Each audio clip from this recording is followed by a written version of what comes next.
કચ્છના રણમાં ખાસ કરીને પૂર્વ કચ્છના એકલના રણમાં આજે આપ ઉભા છો અને આ વાગડની ભૂમિ પર તમે જ્યારે ઉપસ્થિત છો કઈ રીતે તમે જોવો છો અને શું કહેશો કચ્છના લોકો? બસ આની પહેલા ધોરડો આવવાનું થયું હતું, ત્યાંનું સફેદ રણ જોયું હતું અને આજે અહીંયા એકલ રણ જોવાનો મોકો મળ્યો. બહુ જમીન આસમાનનો ફરક છે.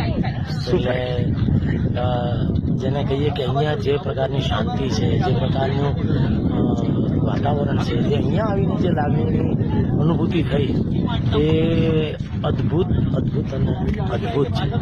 ખૂબ સુંદર જગ્યા. અહીંયા કોઈ કમર્શિયલાઇઝેશન નથી કે જે નોર્મલી ધોરડો બાજુમાં ખૂબ બધું અતિક્રમણો વધી ગયું છે, જેના કારણે થોડીક સ્વચ્છતાનો પણ એક પ્રશ્ન ઊભો થયો છે. પણ અહીંયા રામજીભાઈ ખૂબ જ ધ્યાન રાખે છે એકલ રણમાં.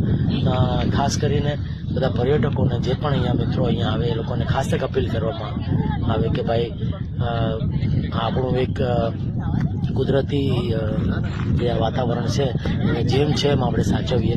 અહીંયા ગંદકી ન કરીએ, કચરો ન કરીએ, અહીંયા આવી આની મજા માણીએ અને જે સુંદર આ એક કુદરતનો કરિશ્મો છે એની આપણે વધારે ને વધારે લોકો મજા માણી શકીએ એવી હજી વધારે ને વધારે લોકોને આપણે કહીએ, જેથી જે મજા આપણે માણી છે, અમે માણી છે, એ બીજા પણ માણી શકીએ.